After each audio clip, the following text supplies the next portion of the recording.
As you may be able to hear, Global Offshore Wind is just about to get underway, and I'm speaking here with Alicia Green from RenewableUK and Joyce Lee from Global Wind Energy Council. Joyce, the statistics tell us that women are very underrepresented in STEM careers. Why do you think that is? Or to put it another way, what are some of the challenges that females have in accessing STEM-related careers?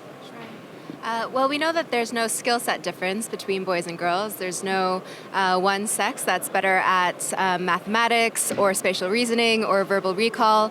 But because there's no ability gap, the reason for the STEM shortage for for women, especially in the UK, must be due to other reasons, perhaps social constructs. I view it as due to social belonging, so this feeling that you can see yourself in a community of engineers, doctors, of people who work in technology, mathematics, engineering, as well as social efficacy. So the belief that you can do well, you have a successful pathway to a good career and an upwardly mobile career in STEM.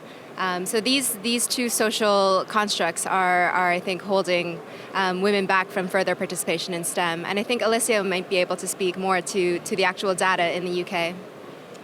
Yeah, so when you get to graduation level, we see there is a massive kind of problem with attracting women into the workforce and into STEM-related subjects.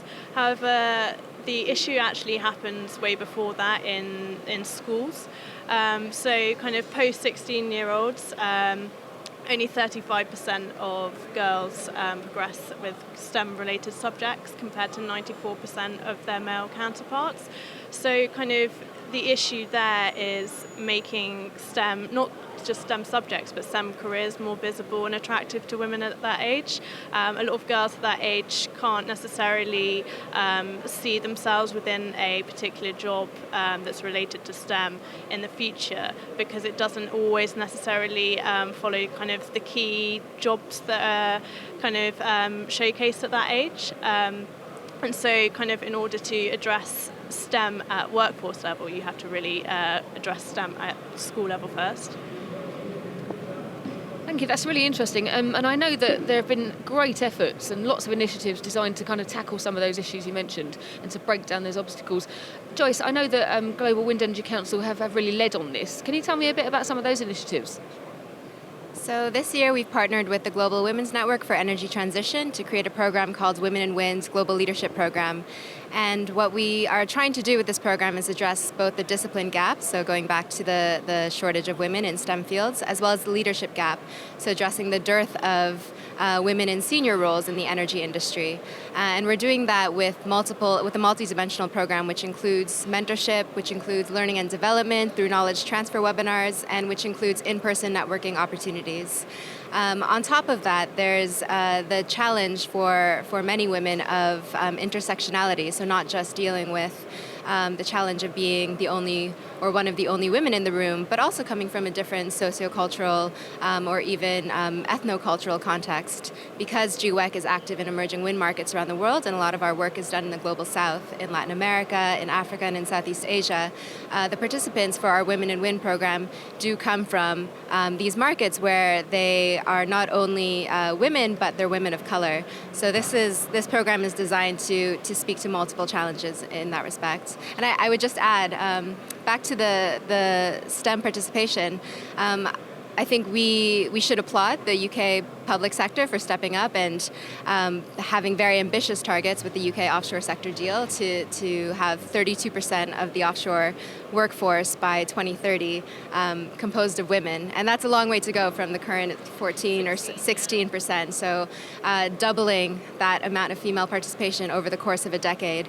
But where GWEC can feed in is in corporate leadership. Because the private sector is somewhat shielded from the public scrutiny, from the higher transparency standards that are placed upon the public sector in terms of female representation and female pay gap, often the private sector aren't as responsible stakeholders in the respect of female numbers as well as female compensation. So I think what we're trying to do is not only push the needle in the right direction in the private sector, but also provide a platform for companies to demonstrate their gender-inclusive policies and lead the way by example. And Alicia, I know that Renewable UK has also led quite a few initiatives to support this. Tell me a bit about that. Yeah, so we put together our project last year at Global Offshore Wind called Switch, and we decided to set up this initiative based on the fact that we wanted to provide tools to industry to help promote diversity that was already going to support existing campaigns out there, so the likes of Powerful Women, Women in Sustainability, Entrepreneurial, Women in Renewable Energy, Women in Engineering. There's so many different initiatives out there doing great things with mentoring, with events, getting women together, and we wanted to be able to provide tools that would support that and do something a bit different. So the kind of main ones we've done so far is we set up a webinar series that's just started, and we also set up the switch list. So that kind of came about from internal discussions with our own kind of diversity committee on seeing there was a lack of female representation at events, and that panels weren't necessarily diverse. And we started to question why was this the case, and a lot of the problem came back to not having access to female speakers' names, and not knowing kind of where to find more diverse speakers, particularly given time constraints of putting programs together. So we set up the Switch List, which is a crowdsourced database of women working across energy, not just in renewables, free to access, free to download. And the idea is that event organisers can use it to find female thought leaders and experts in different areas of the energy sector for their events, but also to kind of showcase the different seniority of women across the sector. So we have women in there from intern level all the way to CEOs across 10 different countries, and it's rapidly growing. We're at 390 as of yesterday, so nearly at 400. Yeah, and it's great. It's been great to kind of get some feedback from it as well. We've had women contact us with kind of saying, thank you, I haven't spoken at an event before, and because I was on the list, I was picked, which was really nice.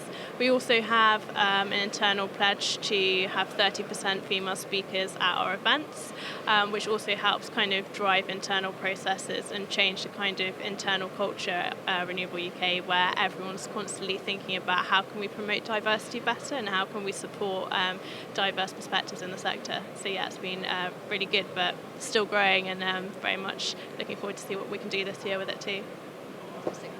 Thank you very much.